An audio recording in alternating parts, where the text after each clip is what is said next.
네, 시청자 여러분 반갑습니다. 대현TV 대표 코너 여의도 2% 시작하겠습니다. 자, 늘 함께 해주시는 저희 장경상 프로 계시고 또 오늘 바쁘신 와중에도 또 이렇게 왕림해주신 최경희 박사님 모셨습니다. 반갑습니다. 네, 반갑습니다. 네, 반갑습니다. 네, 반갑습니다. 자, 여러분, 국민의 힘이 맞습니까?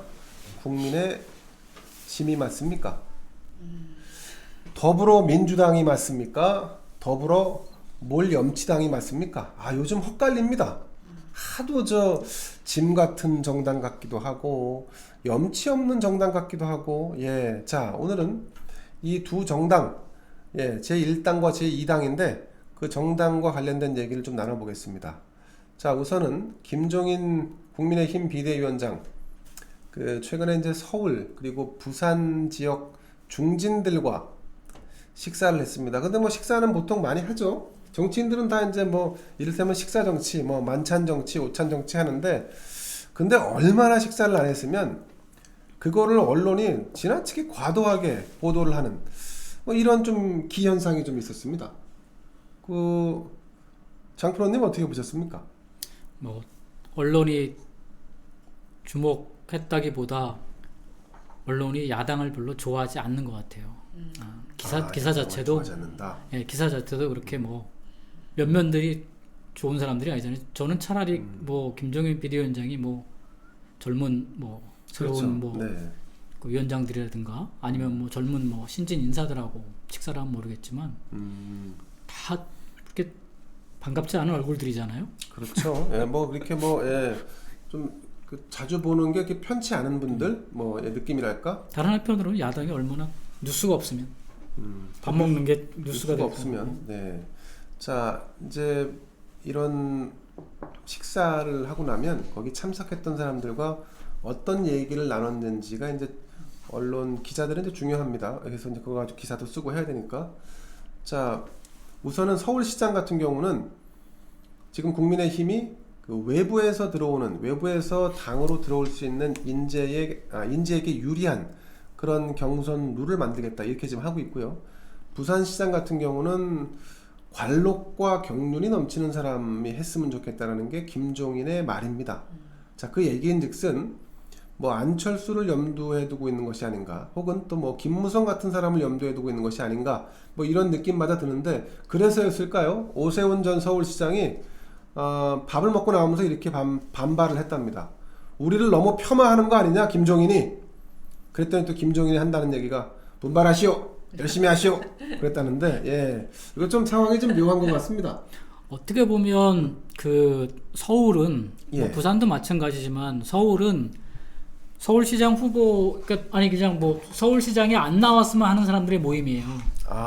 여기 있는 얼굴들 몇 면이 조합 자체가 이 사람들은 나오지 않았으면 하는 모임들이에요. 김종인 위원장 입장에서는. 김종인 위원장 입장에서는 근데 저기 우리 야권 성향의 지지층들도 마찬가지겠죠. 뭐 여기 뭐 나경원, 오세훈, 권영세, 박진, 이해훈, 이런 사람들 다들 이렇게 김성태, 김용태, 다들 좋아하는 사람들이 많지 않잖아요. 이런 사람들보다는 다른 사람. 그래서 그런 면에서는 아마 그렇게 만난 거라면 뭐 효과가, 이 사진을 아마 그렇게 해석한다면 이게 좀 의미가 있는 모임이었겠죠. 당신들은 나오지 마라. 김정일이 좀 다독이는. 한번 잘해볼 테니까 너네들 이번에 참아라. 나오지 마라. 들썩들썩하지 마라. 도와달라. 이런 메시지였다면 이 사진은 의미가 있을 거예요. 그런 메시지 같았는데요. 근데 저는 이제 그렇게 느꼈어요. 저는 근데 이제 기사는 그렇게 안 나온 거죠. 기사를 그렇게 썼으면 좋았을 건데. 저도 동일한 느낌 받았는데 거기 몇 면을 보니까 그것도 사진을 또 하나씩 참석자들 다 박아서 이렇게 했는데, 자, 외부에서 인재를 데리고 들어올 수밖에 없다라고 생각하는 게 김종인 비대위원장의 생각인 것 같습니다. 그러면 지금 당내에 계신 분들은 좀 김칫국을 너무 급하게 미리 잡수시지 않았으면 하는 바람이 생기네요. 근데 경선이니까요. 바람대로 될지 안 될지는 모르는 거죠. 저 경선이라고 하는 거는 언제든지 이제 분위기를 타는 거라 네. 또 경선은 또 다른 또 장이니까요.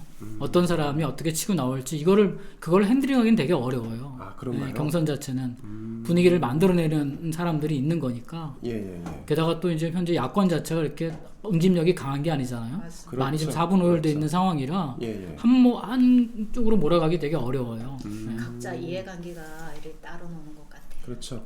뭐 이름하여 막걸리 회동이라고 해서 막걸리를 뭐 한 10병쯤 나눠 잡섰다는데 저는 뭐 혼자서도 한 대여섯 병은 먹을 수 있는데 꽤 많은 분들이 모였는데도 술도 별로 안 마시고 얘기를 나누는 것도 구체적으로 외부에 알려지지 않습니다. 그러니까 저는 좀 전에 장프로님이 분석하신 것처럼 김종인 비대위원장은 다른 생각을 가지고 있는 것 같고 그 전에 경선룰이 이제 오늘 내일 행간에 다 만들어질 거랍니다. 그 경선룰이 만들어지기 전에 발표되기 전에 사실은 불러갖고 약간 마사지하는 느낌으로 미팅을 한 것이 아닌가 하는 느낌이 듭니다. 자, 저희가 아까 얼핏 제가 이제 대화를 나누다가 부산시장은 그럼 누가 해야 되는 거냐? 뭐 이런 그 대화를 좀 나눴었는데 뭐 지금 열심히 하는 분들이 많아요. 뭐 이현주, 박형준, 뭐 이진복 다 전직 국회의원분들이신데 그런데 김종인 비대위원장은 또 여기도 다른 생각을 하는 것 같아요.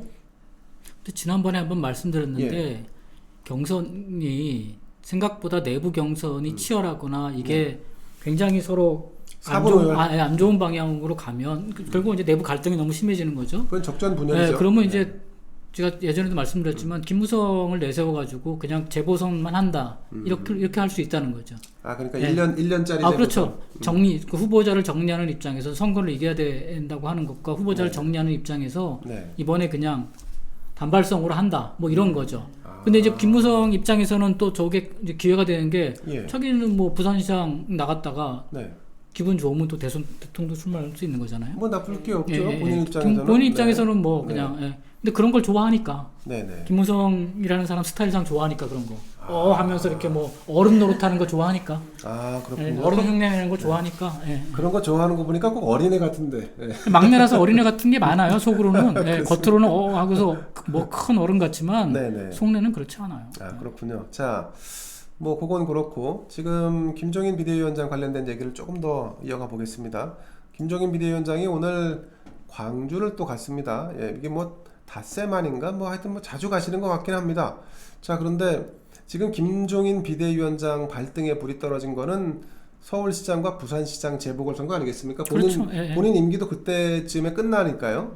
그런데 광주를 이렇게 자주 간다는 거, 뭐 이거 이제 명분상 뭐 이래요.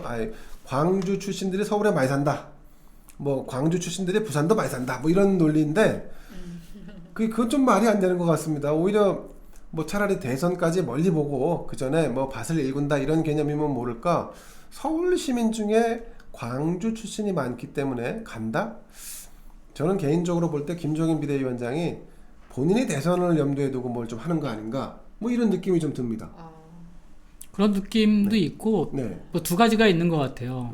하나는 뭐 말씀하신 대로 뭐 호남이라는 데가 기본적으로 주인이 없는 데니까 야권 입장에서는 그래서 거기를 다 다독여 놓으면 경선 때도 유리하거든요. 거기 위원장들이나 이런 사람들 입장에서 보면 자주 찾아온 사람이 좋으니까 나중에 대선 당내 경선을 하더라도 호남표를 가져올 수 있다는 유리함이 있는 거고 또 한 가지는 뭐냐면 뉴스가 되니까요. 뉴스가 되니까 뉴스가 없잖아요. 카메라 세례를 받고 싶으셔서 그랬구나. 뉴스가 없잖아요. 네, 자 오늘 광주에 가셔갖고 호남에 가셔갖고 또 기자들을 상대로 해서 이런 얘기를 했네요. 5.18법 지금 민주당이 추진하고 있는 법입니다.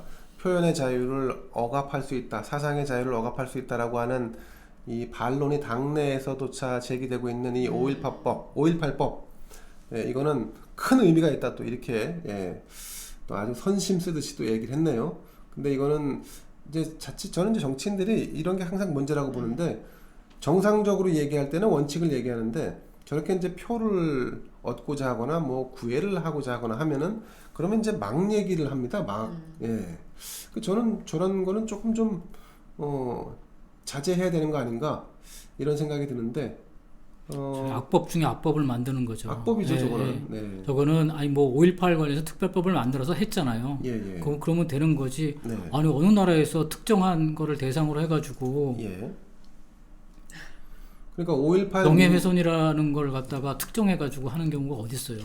그러니까 이 법이 5.18 민주화 운동에 대해서 비방, 왜곡, 뭐 그다음에 뭐 날조, 뭐 이러면 이제 처벌을 한다는 거예요. 아니 연구 자체를 못 하는 거, 논문을 못 쓰는 거예요. 그렇죠. 논문을 못 쓰게 하는 거죠. 그 날조가 되잖아요. 반대 논리를 펴지 못하게 막는 거죠. 예, 이게 세상에 그런 법이 어디 있어요? 그러니까 하나의 특정 사건으로 이렇게 맞습니다. 법을 네. 만든다는 거는 굉장히 독재성이 이런 게 이제 있는 거죠. 북한이나 이런 데서 굉장히 이렇게 우상화할 그렇죠. 때 네. 특정 사건 이런 거를 네. 엄청나게 우상화해서 감히 아무도 건드리지 못하게 만들잖아요. 절대화하는. 절대화하는 거죠. 예, 네. 그렇죠. 근데 이것도 마찬가지인데 이거 어기면요. 거의 성역으로 만들어 놓는다는 것은 네. 모든 사람들이 이제 상상력과 이제 그 자유로움을 억제하는 거거든요. 그게 독재적 국가에서 네. 나오는 발상이죠. 예. 네. 이게 이제 법을 어기면 7년 이하의 징역입니다. 엄청난 그러니까 중형. 법 그 네. 자체에 네. 나쁘다는 것보다는 네, 네. 이런 시도가 왜 필요하냐 하는 거죠. 그렇죠. 뭐 네. 이견도 있을 수 있고 아니면 다른 그렇죠. 얘기 할 수도 있죠. 네. 그거 가지고 무슨 마치 성역처럼 이렇게 한다는 게 아니 말이 안 그 되죠. 명예훼손이라는 거는 별도 법이 있잖아요. 예. 개별 사안에 대해서 개별적으로 판단하면 되는 거예요. 네. 그렇죠, 맞습니다. 모든 네. 명예훼손이라는 건 그렇습니다 원래. 그렇죠. 그거는 자기 가치관이 그래서 다른 법이 있기 네. 때문에. 네, 네. 근데 이거는 위헌 요소가 너무 강한 데다가 헌법재판소를 갈 겁니다. 이거는 분명히. 그렇죠, 그렇죠. 예, 헌법재판소를 갑니다. 가는데 이놈의 헌법재판소가 또 문제인 거죠. 예. 자, 그러면 이게 전례가 되면 이런 법들이 계속 나와요. 그렇죠. 세월호법 나오고 계속 나오는 거죠. 예. 그걸 좀 만들려고 예, 하는 거죠. 그렇죠. 사상법 네. 나오고 계속 나오는 그걸 거죠. 만들려고 하는 거죠. 예, 예. 그럼 맨 뒤로 가면 이제 종국적으로 가면 네.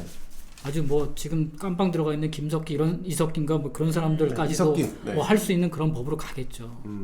그러면 이제 그게 완전히- 모든 게 이게 시작점이에요. 그냥 이게 알박기 같은 건데 그래서 이런 것들에 저런 견제를 해야 되는데 이렇게 말도 안 되는 게 지금 무책임하게 저렇게 뭐 큰 의미 만드는 것 자체가 그 옛날에 5.18 만들어서 다 했어요. 그렇죠, YS가 그렇죠. 했잖아요. 그리고 보상도 다 했지 않습니까? 네. 근데 이거는 말 그대로 이거는 뭐 악법 중에 이런 악법이 없는 거예요.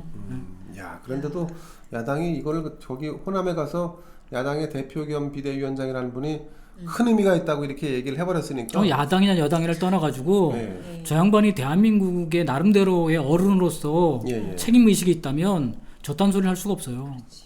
그렇죠. 말이 안 되죠. 5.18법 자체가 다 그렇게까지 하고자 하는 마음은 이해하지만 그 마음은 이해할 수 있어요. 예. 억울한 심정도 있고 뭐 그런 감정적인 건 있지만 그렇죠. 이걸 법으로 만드는 거는 안 된다라고 얘기를 해야 되는 거죠. 이건 미친 짓이죠. 제가 볼 때는. 네. 아니 그러니까 저런 법을 만든다는 발상 자체가 거의 미친 짓이라고 봅니다. 네. 맞습니다. 이거는 표현의 자유와 사상의 자유를 크게 위협하는 요인이 되기 때문에 물론 5.18 민주화 운동에 대해서 우리는 다 인정을 하죠. 그거 인정하지 않는 사람이 전체 다수가 아니라 아주 극소수 뭐 그런 이견을 제기하는 그 사람들 때문에 이 법을 만들어서 전체 국민을 다 일괄적으로 자신들이 원하는 방향으로 몰아넣겠다는 거는 이거는 전체주의적이고 이거는 사실은 공산주의 아닙니까? 전체주의도 아니고. 전차주의하고 공산주의도 그냥 거기는 일당 체제니까 네. 일당 체제니까 뭐 그런가 보다 하지만 뭐 이거는 민주 다당제 국가에서 쉽게 해서 여러 국민들의 의견을 대표하는 기구들이 여러 가지 있는 나라에서 이런 그렇죠. 법 자체를 만드는 것 자체가 시도 자체가 없는 거죠. 그렇죠. 그러니까 이게 뭐 최 박사님 말씀대로 네. 이런 것 자체를 시도하는 것 자체가 그 시도하는 인간들 자체가 민주주의에 대한 기본적인 인식이 안 돼 있는 거예요. 그렇죠. 네. 맞습니다. 네. 그 민주주의를 무슨 뭐 그냥 숫자 해가지고 거수기처럼 숫자 해가지고 숫자 하면 다 할 것 같으면 그게 민주주의입니까 그게? 그건 아니죠. 예. 그는 저 민주적 아니구나. 그건 뭐 민주도 아니구나. 민주적도 아니고 폭정이죠. 폭정. 네. 이게 최 박사님 북한에서도 법을 만들죠. 네. 그러면 법은 그냥 김정은이나 북한 노동당에서 만들면 다 되는 건가요? 그렇죠. 그 이해관계 그러니까 그 주도적 계급의 그 네. 이해관계에 맞게 법을 개정한단 말이에요. 그러니까 그건- 자기들 네. 저 입김에 맞게 필요에 따라서 그렇죠. 필요에 따라서. 정통성이나 뭐 이런 거 네. 필요 없이 네. 그게 이제 그 논리적으로 이렇게 정통성을 부여하는 작업을 그 작업을 하죠. 차후에 들어가는 거죠. 그렇군요. 네. 자, 여러분, 국민의힘당은 뭐 그렇고요. 지금 이제 민주당이 당원을 개정해서 서울시장, 부산시장 후보를 이제 낼 계획입니다. 원래 당원에는 자당의 귀책 사유로 인해서 재보궐이 실시될 경우에는 후보를 내지 아니한다 이렇게 규정되어 있는데, 자 어쨌든 이 문재인 대통령이 당 대표일 때 만들었던 그 당원을 깨고 후보를 내기로 이렇게 지금 몰아가고 있습니다. 근데 제가 이제 이 상황 뭐 이건 비판해야 마땅한 일입니다만 그래도 뭐 예측 가능했던 일이기 때문에 이것을 대응하는 그러면 국민의힘의 현재 스탠스는 과연 맞는가? 저는 오히려 역으로 지금 이 타이밍에 그러면 앞으로 국민의힘이야말로 우리 당의 귀책 사유로 재보궐선거가 치러질 경우에 공천하지 않겠다 이런 걸 당연으로 지금 만들면서 그걸 역으로 쳐야 되는 거 아닙니까? 저기 있죠. 아 있습니까? 당원 당규에 있습니다. 저게. 아 국민의힘에도 있나요? 옛날 저기 미래통합 저기 뭐 자유한국당 그 이전에 시절부터 있었죠. 저게. 아 그렇습니까? 예.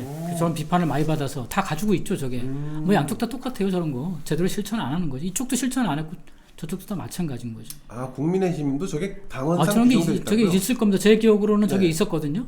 예, 아니, 그러니까 특별하게 안 고쳤을 거예요. 저게. 당원 당규상. 그럼 당장에 저 한겨레 신문이나 경향신문이나 이런 데서 아니면 MBC나 KBS에서 이런 걸 가지고 오픈해 갖고 비판을 했을 것 같은데. 아니 저 당규에 당원이든 당규에도 있을 거예요. 저게. 아, 그렇습니까? 후보 공천 안 한다고. 그래가지고 예전에 박근혜 대통령 시절에도 당대표 시절에도 공천 안 하고 그런 적이 있어요. 어디? 공천 안 한 적이 있어요. 저거. 아 그랬구만요. 요건 저희가 한번 찾아보도록 하겠습니다. 자 민주당의 김종민이라고 있습니다. 김종민. 네. 김종민. 김종민 최고위원이 이 문재인 대통령이 만든 당원 이 당원을 만들 때 이제 귀책 사유가 생겨서 재보궐이 이루어지면 후보를 내지 않는다, 뭐 공천하지 않는다. 이 당원을 문재인 대통령이 당시 만들었는데 이거는 그 당시에 큰 선거를 염두에 안 두고 만든 것이다. 이러면서 김종민 민주당 최고위원이 우리 인의를 바보로 만들었네요. 네, 우리 인의가 그런 것도 염두에 두지 않고 그걸 만들었으려고 설마. 저는 이제 이 민주당의 김종민 최고위원은 진짜 국민을 개돼지 수준으로 아는 것 같습니다. 국민이 바보입니까? 아니 그 당원을 만드는데 당규를 만드는데 그게 크든 작든 선거의 사이즈가 뭐가 중요합니까? 원칙이 중요한 거지. 근데 이거를 마치 무슨 논리 그러니까 이 사람은 이 김종민이라는 사람은 늘 제가 보는데 거의 아나무인의 내로남불의 완결판이에요. 이 우리 인이가 또 만든 거를 그 당원을 이렇게 막 깔아뭉개는 거 제가 이런 거 보면서 이게 저 문재인 대통령이 레임덕이 왔구나 이런 것도 동시에 느낍니다. 아니 저 사람은 조국 땐가 윤석열 땐가 인사청문회 땐가 뭐 할 때 뭐 하다 윤석열 인사청문회 땐가 그때 뭐다 이게 사실이면 자기가 사퇴한다고 했다가 바로 그 자리에서 했다가 조금 지나서 사실로 들었는데 내가 언제 그런 말 했냐고 사퇴 안 했죠. 맞습니다. 아니 언제 그런 말 했냐고 우겼던 사람이잖아요. 네, 맞습니다. 예. 진짜 수준이 이하죠. 근데 결국은 저런 사람들이 뽑혀 온다는 거죠. 그러니까 왜 이런 사람들이 뽑히죠? 그 편가르기의 폐해죠. 정치라고 하는 게 이게 결국은 민주주의라고 하는 게 늘 선전선동과 이 편가르기 이런 것 때문에 그런 그 소위 얘기해서 약점을 내포하고 있어서 결국은 주권자들이 저런 거에 속아 넘어가고 저런 편가르기에 그냥 빠져들면 불행해지는 거죠. 끊임없이. 그렇군요. 자, 말도 안 되는 사람들이 국민의 대표로 앉아가지고 이 민주당이 얼마나 염치가 없냐면요. 지금 민주당은 여러분 그 사건이 뭐 우후죽순처럼 마구 발생하고 있습니다. 정정순이라고 하는 민주당 소속 국회의원은 구속됐습니다. 국회의원이라는 사람이 증거인멸을 우려해서 이 법원이 구속시켰습니다. 이 사람은 이 선거법을 위반했다라고 하는데 검찰이 수십 차례 이 소환해서 조사를 받으라, 검찰에 나와서 조사를 받으라 했는데 그거 안 나가고 버티고 있다가 결국 구속됐습니다. 자, 윤미향 의원은 뭐 말할 것도 없죠. 과거 시민단체를 하면서 위안부 할머니들을 앞세워서 자신의 호주머니를 이속을 챙겼다는 이 의혹 사건 당사자인데, 근데 이 사람은 아직 민주당 당원입니다. 자, 김홍걸 의원, 재산 부풀려 갖고 축소 신고해 갖고 제명됐죠. 양정숙 부동산 투기했다는 의혹으로 제명됐죠. 자, 이런 정당이 내년 서울시장, 부산시장 재보궐선거를 치르겠다면서 무슨 여성 후보를 내겠다, 어쩌다 이렇게 좀 또 얘기하고 있습니다. 자, 이게 얼마나 좀 한심합니까? 이게 그 예전에 한번 말씀드렸는데 디지털 전체주의에 대해서 한번 말씀드렸는데요. 예, 예. 이게 소위 얘기해서 우리가 얘기하는 유튜버의 폐해예요. 유튜버. 예, 소위 디지털의 폐해예요. 왜냐하면 디지털이라고 하는 거는 네네. 딱 내가 보는 것만 보고 내가 듣고 싶은 것만 듣는 거예요. 그런 경향이 예. 강하죠. 맞습니다. 그러면 이게 네. 뭐냐면 네. 옛날에 소위 90년대, 2000년대에 벌어졌던 네. 특정 소위 얘기해서 운동선수나 특정 연예인을 중심으로 하는 팬덤하고 똑같은 거예요. 근데 이게 보편적으로 확산된 거예요. 그러면 더 쪼개지는 거예요. 아, 그렇군요. 그 김종민이라는 사람은 대한민국 국민 전체를 신경 쓸 이유가 없는 거예요. 자기 팬덤만 신경 쓰면 되는 거지. 아, 예. 그 사람들은 저 양반이 거짓말을 하든 나라를 망치든 아무 상관이 없는 거예요. 예. 그냥 뭐 자기가 좋으니까 그냥. 예. 네네네. 예. 저러다가 이제 저 사람은 언젠가 가겠죠. 한 10년 정도 지나면 국회의원이 없어지겠죠. 그렇죠, 그렇죠. 그다음에 이제 뭐 나라가 뭐 개판이 되든 말든 또 국민들은 또 그렇게 가는 거예요. 아, 예. 참. 결국은 이게 디지털 시대가 오면서 더 민주주의가 어려워지는 게 뭐냐면 네네. 주권자들 자체의 책무성이 더 많아지는 거예요. 옛날에는 일일이 좀 찾아보기도 하고 뭐 하는 노력을 기울이기도 하지만 예, 예. 지금은 다 받아먹는 거잖아요. 앉아서. 그렇죠. 맞습니다. 예. 근데 그게 확인 작업을 안 해요. 사후에도 예. 예, 검증도 안 하고 예. 말이죠. 예, 맞습니다. 그리고 편가르기에 들어가면 우리 편은 뭘 뒤집어 쓰든지 간에 우리 편이에요. 그렇죠, 그렇죠. 국민들을 편가르는 것도 문제지만 네네. 국민들이 편가르기에 현혹되거나 선동되면 네. 그 나라는 굉장히 불행해집니다. 근데 지금 미국도 전 세계가 지금 그런데 지금 많이 지금 이제 들어가고 있어요. 예, 예, 예. 뭐 전 세계가 지금 예외는 아닙니다. 우리만 예외 현상은 아닌데, 근데 그럼에도 불구하고 우리 같이 변방이 이렇게 지금 강대국이 아닌 나라가 계속 이렇게 가면 네. 계속 쪼가리 내서 국민들이 선전선동에 넘어가고 편가르기에 넘어가가지고 묻지마 투표를 하고 묻지마 지지를 하고 막 이렇게 되잖아요. 네네. 그럼 나라가 진짜 어려워져요. 자, 그럼에도 불구하고 민주당이 서울시장을 내면 민주당이 당선될 것 같다고 보는 사람들도 꽤 많습니다. 그러면 국민의힘이 뭐가 되죠? 이 정당이 살아있어도 살아있는 게 아닌 거의 뭐 좀비 정당 비슷하게 될 건데 저 걱정입니다. 솔직히 서울시장을 지게 되면 예. 국민의힘은 해체될 거예요. 아, 그렇습니다. 예, 새로운 정당으로 빨려 갈 겁니다. 왜냐하면 저게 유지가 안 돼요. 당장 수도권에 있는 사람들은 저 당을 계속할 수가 없어요. 아니, 수도권에 뭐 정치 현역도 몇 명 없지 않습니까? 아니 그럼에도 불구하고 수도권 정당을 만들 수밖에 없다고요. 아, 수도권 정당은. 예. 왜냐하면 저렇게 상태로는 네. 저희 대통령 선거가 문제가 아니라 총선을 치를 수가 없잖아요. 아, 그렇죠. 예, 지방선거는 더더군다나 치를 수가 없고. 예, 예, 예. 그러면 원심력에 의해서 저거는 구심력보다 원심력이 더 강하게 작용할 수밖에 없어요. 근데 영남권하고 이해관계가 다르니까. 예, 예, 예. 예. 그렇게 해서 쪼가리를 낼 수밖에 없을 거예요. 선택지가 많지 않을 겁니다. 아, 그렇군요. 그게 뭐 숫자가 적든 크든지 간에 관계없이. 예. 그렇게 해야 아마, 왜냐면 그게 논리적으로 설명이 가능한 게, 예. 만약에 저게 지고 나면 더더군다나 선택지가 없어요. 후보 선택지가. 그렇죠, 대선 그렇죠. 치를, 예. 그러면 윤석열이라도 담으려면 새로운 정당이 필요해요. 아, 그렇군요. 이 있는 국민의힘 이 정당 가지고 윤석열을 담을 수가 없어요. 윤석열이 안 와요. 윤석열이 그때까지도 살아있다 그러면 네. 윤석열이 뭐하러 옵니까? 지는 정당에. 그럴 때 이제 뭐 진중권이나 지금 서민이나 뭐 이런 사람들이 역할을 할 수 있는 그 공간을 지금 만들고 있는 것 같다는 느낌도 좀 들어요. 근데 이제 그러면 이제 중도 지향에 소위 얘기해서 이제 중도 지향에 소위 얘기해서 중도 진보 정당이 생기는 거죠. 그렇죠, 그렇죠. 중도 진보 정당이 생기는 거죠. 예. 자, 어쨌든 국민의힘의 존재가 내년 4월에 사느냐 죽느냐 그 길목에 서게 될 것 같습니다. 자, 제가 지금 민주당 안에 내부를 좀 들여다보면 이낙연 당대표는 지금 별도로 싱크탱크를 만들고 있고요. 그게 이제 이름이 뭐냐면 연대와 공생이라고 하는 싱크탱크를 별도로 만든답니다. 거기 보면은 뭐 김호기 교수라든가 이런 사람들이 등장을 합니다. 이낙연의 싱크탱크, 연대와 공생 뭐 이런 사람들이 참여를 한다는데 요건 이제 지금 친문들이 만드는 이른바 부엉이 싱크탱크라고 해서 또 별도로 있습니다. 민주주의 4.0이라고 해서 제가 이제 요걸 좀 유심히 두 기사를 이렇게 봤던 것 중에 하나가 이낙연은 이낙연의 길을 가고 친문은 친문의 길을 가고 있단 말이죠. 민주당의 분열이 가시화되고 있다. 이재명은 반문재인, 이낙연은 호남을 중심으로 한 자신의 세력화. 그 다음에 친문은 민주주의 4.0으로 문재인 다음 바통을 넘겨받을 이를테면 뭐 김경수나 아니면 뭐 정세균 이런 사람들을 염두에 두고 별도로 움직이는 이 분화가 좀 이루어지는 것 같습니다.